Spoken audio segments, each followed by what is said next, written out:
നഗരസഭാ chairman Thomas Peter, SK Jexy sir, Vijayakumar, ന്റെ പ്രവർത്തകരെ, ടോബി ജോൺസൺ കഴിഞ്ഞ 3-4 ദിവസമായിട്ട് ഇതുമായിട്ട് ബന്ധപ്പെട്ട ഒരുപാട് കാര്യങ്ങൾക്ക് വേണ്ടി ഞങ്ങൾ ബന്ധപ്പെട്ടു. അതുപോലെ പേഴ്സണലായിട്ട് കുറച്ച് പേരെ വിളിച്ചു. എന്നാലും ഈ പ്രതികൂല കാലാവസ്ഥയിൽ ഇത്രയും പേര് എത്തിച്ചുകൊണ്ട് അത് ഞാൻ രാവിലെ 24 മണിക്ക് കാണുന്ന ഒരാളാണ്. ഇതിന് മുന്നേ പാലായിലെ ഷോയിൽ നമ്മൾ ബന്ധപ്പെട്ടിട്ടുണ്ട്.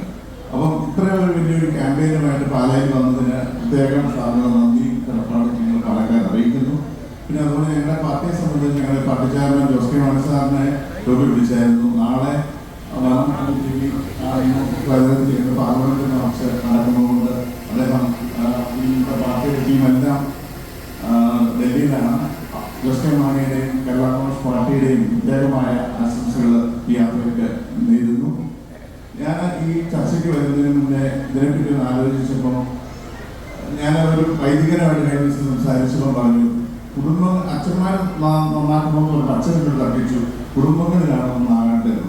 ഈ കാരണം ലഹരിക്കെതിരെയുള്ള പോരാട്ടം കുടുംബങ്ങളിൽ ആരംഭിക്കണം. കാരണം നമ്മൾ കണ്ടു 5 പേരെ തലക്കടിച്ച് ചുറ്റിയും കൊന്നവൻ്റെ അമ്മ മരണക്കിടക്കെ കിടന്ന് 4 ജയിലിൽ ഉരുട്ട് കിടാതെന്ന് അവരെ രക്ഷിക്കാൻ അമ്മ പറഞ്ഞു. പക്ഷെ കഴിഞ്ഞ ദിവസം ചാനലുകൾ നമ്മൾ കണ്ടു, ഒരമ്മ ഒരു മകൻ അവൻ ശല്യം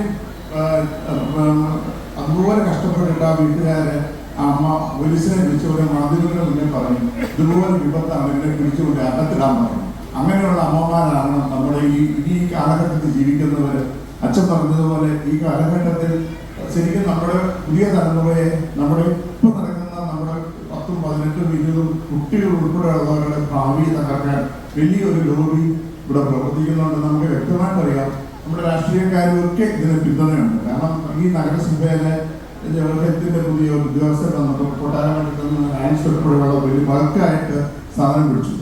ആ സെക്കൻഡ് അയാൾ ആസാംകാരനാണ്.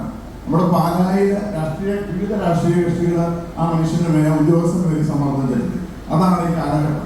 അപ്പം ഇതിന്റെയൊക്കെ പിമ്പളം പറ്റുന്ന ഈ നമ്മുടെ ഈ വെള്ള അടിച്ച കുഴിമാടങ്ങൾ പോലുള്ള രാഷ്ട്രീയ പ്രവർത്തകരും അങ്ങനെയുള്ള ആളുകളൊക്കെ ഈ സമൂഹത്തിലുണ്ട്. അവരെ നാട്ടുകാർ കല്ലെറിഞ്ഞു കൊല്ലേണ്ട ഒരു സാഹചര്യത്തിലേക്ക്, അല്ലെങ്കിൽ നമ്മുടെ ഈ തലമുറ നമുക്ക് അച്ഛൻ പറഞ്ഞ ഭയപ്പാടോടുകൂടി നമ്മൾ നാളെ എന്താണ് ഓരോ ദിവസം പത്രം കാണുമ്പോൾ നമ്മളൊന്നും സ്വപ്നത്തിൽ പോലും ഒരിക്കലും ഇങ്ങനെ സംഭവിക്കും, നമ്മുടെ നാട്ടിൽ അതൊക്കെ സംഭവിക്കുമോ എന്ന് ഓർത്ത് കേൾക്കാത്ത കാര്യങ്ങൾ ഇവിടെ നടന്നുകൊണ്ടിരിക്കുകയാണ്.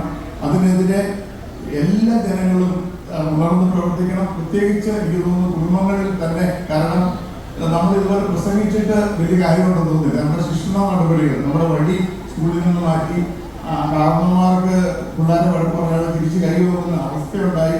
തിരിഞ്ഞ് അടി കൊടുക്കണ പട്ടിയേക്കാണ് അടിക്കാൻ ഇന്നത്തെ ഒരു സാഹചര്യം ഉണ്ടാക്കാൻ. കാരണം 18 വയസ്സ് കഴിഞ്ഞവർക്ക് നിയമത്തിന്റെ പരിരക്ഷയുണ്ട്. അതൊക്കെ അറിഞ്ഞുകൊണ്ടാണ് ഇന്ത്യയെ അടിച്ചിട്ട് വെല്ലുവിളിയായിട്ട് ഈ സമൂഹത്തിൽ നടക്കുന്നത്. അതുകൊണ്ട് നമ്മുടെ നിയമങ്ങൾ ശക്തമാക്കിക്കൊണ്ട് വലിയൊരു ക്യാമ്പയിൻ നടന്ന ഈ നമ്മുടെ വരുന്ന തലമുറയെ സമാധാനത്തോടുകൂടി സ്വസ്ഥമായി നമ്മുടെ കുടുംബത്തിനും നാടിനും ഗുണകരമാകുന്ന നല്ല ഒരു തലമുറയെ വാർത്തെടുക്കാൻ ഈ നശിച്ച ഈ രാസലഹരിയുടെ ഉപയോഗം തകർക്കാൻ SK നടത്തുന്ന ഈ ഉജ്ജ്വല ഈ വാഹന പരിപാടി, ഈ ക്യാമ്പയിൻ വലിയ ഒരു വിജയമാണ്. കാരണം മനുഷ്യന്റെയൊക്കെ മനസ്സിൽ ഇതിനെങ്ങനെ പ്രതികരിക്കുമെന്ന് അറിയാൻ പറ്റാത്തൊരു സാഹചര്യം. പ്രതികരിച്ചാൽ ഇതിന്റെ ലോബികൾ നമ്മളെ തല്ലിക്കൊള്ളുന്ന ഒരു സാഹചര്യമാണ് നമ്മൾ ജീവിക്കുന്നത്. അപ്പൊ എല്ലാവരും ഉണർന്ന് പ്രവർത്തിക്കുക. നമ്മളെ കൊണ്ട് പറ്റുന്ന ഒരു സാഹചര്യം നമ്മുടെ നാട്ടിലാണ്. സാറൊക്കെ എനിക്ക് തോന്നുന്നു കഴിഞ്ഞാൽ വിദ്യാഭ്യാസ സ്റ്റാൻഡിംഗ് കമ്മിറ്റി ചേർന്ന ഒരുപാട് സ്കൂളുകളിൽ ഞങ്ങൾ ക്യാമ്പയിൻ പോയി സാർ പ്രസംഗിച്ചിട്ടുണ്ട്. അതൊന്നും നാളെ നന്നാകുന്ന ലക്ഷണം കാണുന്നില്ല. ക്യാമ്പയിൻ നടത്തിയ സ്കൂളുകളിൽ അങ്ങനെ വലിയ ചർച്ച നടത്തിയൊന്നും ഇത് ചെയ്യാവുന്നില്ല. എന്താണെന്ന് എനിക്കറിയില്ല. അപ്പം ശക്തമായ നിയമ നടപടികൾ. ഈ തൊഴിലുകൾ താഴെ കഞ്ചാവ് കൈപിടിച്ചാൽ 2000 രൂപ പിഴയുണ്ട്. എല്ലാവരും ഇത് തന്നെ കണ്ടത്. അതൊക്കെ കൂട്ടി പിടിച്ച് അടുത്ത സംവിധാനങ്ങൾ ഉണ്ടാക്കാം. അതിന് യാത്ര ഫലപ്രദമാകട്ടെ എന്ന് ഹൃദയപൂർവ്വം ആശംസിക്കുന്നു.